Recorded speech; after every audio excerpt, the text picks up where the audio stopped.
The woman, hundreds of meters up, precisely targets the can in the hand of a passerby. She does this to save someone. An hour ago, a group of masked robbers stormed the scene of a party for the wealthy. The leader, without a second word, threw out a gas canister, then quickly put on an oxygen mask along with his subordinates. In just a few seconds, all the tycoons in the hall lost consciousness. It seems this was a pre-planned attack. The robbers even brought a pile of bombs. The police didn't dare act recklessly, placing all hope on the woman outside the window. Speaking of this girl, her life is actually very chaotic. Her name is Joey, a freedom-loving girl since childhood, but her family wasn't happy. She has an older brother with autism, and her father was very hot-tempered, often scolding the brother and arguing loudly with the mother. So after Joey grew up, she found a job cleaning high-rise windows. This helped her feel better and escape the world's conflicts. That morning, Joey was woken up by the alarm clock. She didn't know how many times it had gone off already. Seeing it was late, Joey hurriedly got up to wash her face. The phone kept ringing continuously. Just then, the care facility for people with autism called again. The director said her brother Michael could no longer stay there. While they were talking, Joey's phone kept ringing nonstop. The director suspected Michael had hacked into the facility's computer and seen some top-secret information. From there, even more unbelievably, Michael had sent it to the local media, negatively affecting the facility's reputation. Therefore, the director suggested Joey pick up her brother and take him home. Michael was very happy after hearing this, but Derek, Joey's supervisor, called. If she didn't get to the company before 2 o'clock, she didn't need to come in anymore. Just then, her motorcycle broke down again. Joey had to take her brother by bus. Michael said he couldn't be blamed. Those bastards had to pay the price. Joey wanted to say a few sarcastic words to her brother, but he said she had gotten on the wrong bus. The two ran for their lives, finally getting on the right bus. But this frantic race caused Michael's autism to flare up, shouting loudly in the street. Fortunately, Joey was very patient. After comforting him, she took him straight to her workplace. After asking a colleague to settle him in, Joey hurried up to the control room upstairs. Derek wanted her to work an extra hour. This time she would have to work until late evening. Very quickly, Joey, fully equipped, rappelled down to the 50th floor of the building to carry out her cleaning work. Her colleague Noah also came to talk to Joey, mentioning her bringing her brother to the company. If I hadn't brought him, I would have been fired. A while later, Noah's shift ended. Joey had to finish the remaining work by herself. Suddenly, Michael appeared in front of Joey, leading to an argument between them. Michael ran off frantically. At this moment, Derek asked again if she had finished cleaning the 51st floor, because a party would be held there, attended by numerous high-ranking officials. Joey intended to lie that she had finished cleaning, but Derek didn't believe her, forcing her onto the platform immediately. Joey was about to go crazy. Her brother's whereabouts were unknown. She could only quickly complete the task. But because she was frustrated, Joey lost focus and dropped the sponge in her hand. This time Joey caused trouble, but it seemed no one noticed where the sponge came from.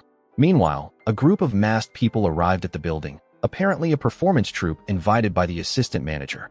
Then, they went to the meeting room on the 51st floor, but these people looked somewhat off. After entering, they spread out, looking around. Joey outside saw nothing amiss, so she told Derek to pull her up. Although Derek was a bit of a jerk verbally, he still pulled the lever. But suddenly, several masked men burst into the control room, and without a word, shot Derek dead. His body fell, hitting the platform switch, causing it to descend, finally stopping midway. Joey thought he was messing with her again, unaware that the robbers had taken control of the surveillance system and the platform. At the same time, the masked men in the hall also began to act. Everyone put on oxygen masks. Then the anesthetic gas canister disguised as a drink started releasing gas. Everyone was knocked unconscious. Michael, inside the building, noticed the smoke and felt something was wrong. He quickly hid in a storage room. Then, the robbers started putting oxygen masks on the billionaires. When these billionaires opened their eyes, they were already under the control of the mysterious individuals from before. However, the leader of the robbers noticed one person was missing, so he sent his subordinates to search. At this moment, Joey was right outside the tycoon's window, just in time to see the robbers push open the door and put an oxygen mask on the tycoon. Unfortunately, the tycoon saw Joey outside the window, repeatedly saying, "There's a cleaner." But unexpectedly, the robber thought he was talking about him, so he took off his mask. It was Noah, Joey's colleague. Very quickly, the wealthy group was gathered in one room. The robber boss told his men to play a video, then introduced their identities. It turned out they were members of a radical environmental organization. The environmental protection project the tycoons planned to invest in was not environmentally friendly at all. Ostensibly, they were doing a photovoltaic project on the island, but behind the scenes were highly polluting factories, not only discharging wastewater directly into the sea, but also dumping untreated waste into the ocean, devastating the island's environment beyond recognition. The island residents suffered terribly. To teach these unscrupulous tycoons a lesson, they had meticulously planned this action. The boss brought all the tycoons onto the stage, intending to publicly expose their sinister schemes for the whole world to know the truth. But facing the boss's accusations, one tycoon was completely dismissive, even wanting to use money to solve the problem. As a result, Noah beside him couldn't stand it anymore, grabbed a wine bottle, and smashed it into the tycoon's mouth, killing him instantly on the spot. Seeing Noah so agitated, the boss quickly pulled him back. Actually, the boss had no intention of harming anyone. He just wanted to expose the wicked deeds of those rich people. However, the boss had no idea that everything they did was clearly seen by Joey, trapped outside the building. Joey realized people were being held hostage inside the building and only thought of quickly calling for help.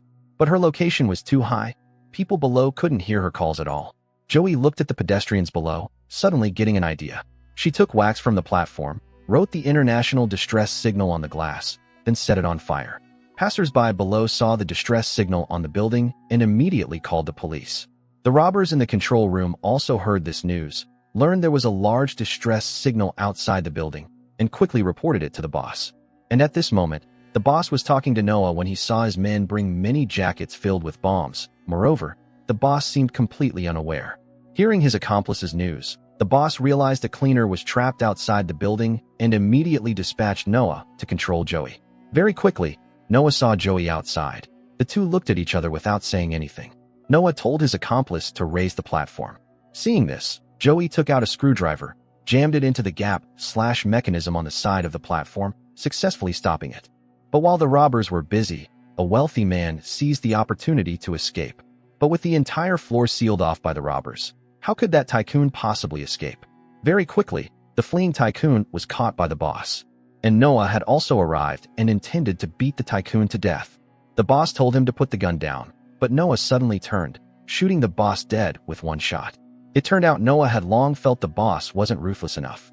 He felt these rich people were all extremely evil and should all be killed. Others in the organization needed to choose for themselves. Noah had already bought off some people, so those who disobeyed him were eliminated. Now, the remaining people followed his orders. Noah threw the boss out, landing right onto Joey's platform. Right at this moment, Joey saw the boss had a gun tucked in his belt. She carefully approached and took the gun. But who would have thought? As soon as she looked up, she found Michael looking at her. But Michael suddenly heard more noises. It turned out Noah had arrived, asking Joey where Michael was. Joey said he got bored here and went home. But Noah obviously didn't believe her, telling the men below to search the building. Little did he know Michael was right behind Noah. At this time, a subordinate called, saying the police were coming. Noah looked at Joey outside the window, got an idea. He took out his cell phone and called the police, saying there was a madman with a gun outside the building. After doing that, he pointed his gun at a waiter on the ground, threatening Joey to fire shots downstairs. Otherwise, he would kill the waiter, also wanting to remove the silencer to make a bit more noise. Joey had no choice but to compromise.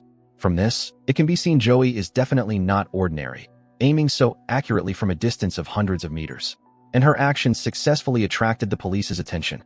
Helicopters also shone their searchlights on her. Snipers also aimed at her, ready to fire. Fortunately, the ground commander was a rational police officer named Claire. After checking records, she found Joey was a former top soldier in the Special Forces. Later, she was forced to discharge for assaulting a teammate. Claire knew that for a top Special Forces soldier, she must have intentionally missed so as not to injure anyone.